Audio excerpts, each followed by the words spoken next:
আমরা সবাই কিন্তু প্রতিনিয়ত মাছের অনেক রকম রেসিপি খেয়ে থাকি, তাই আজকে একটু অন্যরকম কিছু করব।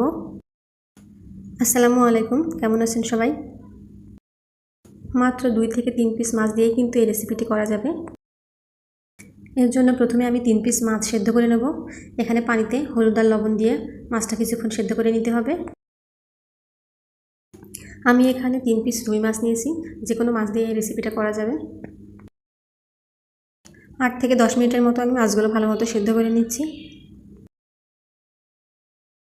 সেদ্ধ হয়ে গেলে মাছগুলো পানি থেকে উঠিয়ে ঠান্ডা করে নেব। এবার এক এক করে সব মাছ থেকে কাটা বেছে নিচ্ছি।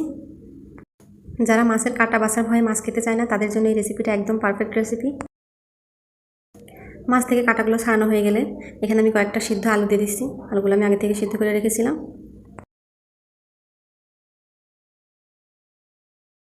এখন মাছ আর আলুর মধ্যে দিয়ে দেবো স্বাদ মতো লবণ, হলুদের গুঁড়ো, শুকনো মরিচের গুঁড়ো, কাঁচামরিচ কুচি, পেঁয়াজ কুচি,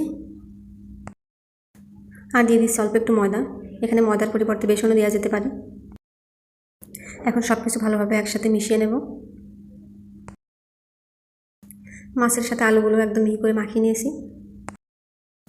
এখন আমি এগুলো হাতের মধ্যে দিয়ে এভাবে গোল গোল করে নিচ্ছি।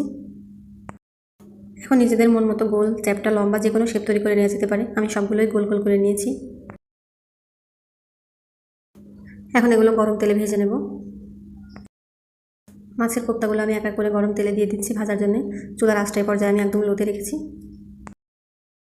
পুরো সময় লোতে রেখে মাছের কোপ্তাগুলো ভেজে নেব।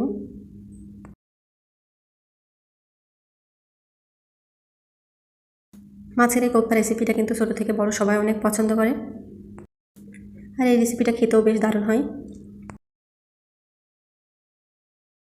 মাছের কোপ্তাগুলো সব ভাজা হয়ে গেলে আমি এগুলো উঠিয়ে নিচ্ছি চুলা থেকে। এখন এগুলো রান্না করে নেব। এর জন্য প্রথমে আমি পেঁয়াজ কুচি ভেজে নিচ্ছি।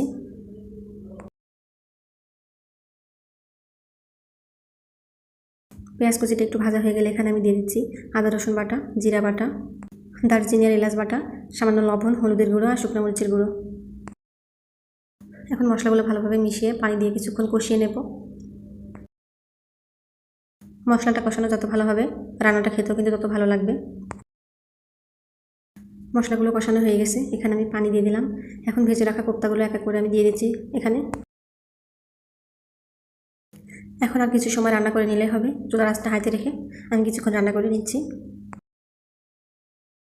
খুব সহজেই কিন্তু মাছের কোপ্তা কারিটা রান্না করে ফেলা যায়, আর এটা খেতেও অসম্ভব টেস্ট হয়। আর এখানে মাছের কাঁটাগুলো যেহেতু বেছে ফেলা হয়েছে, এজন্য ছোটোদের খেতে কোনো সমস্যা হবে না। আমার বাসায় সবার কিন্তু এই রেসিপিটা অনেক পছন্দের, তাই আজকে বানিয়ে ফেললাম। রান্না শেষে কালারটা কিন্তু অনেক সুন্দর এসেছে, দেখতে বেশ ভালো লাগছে।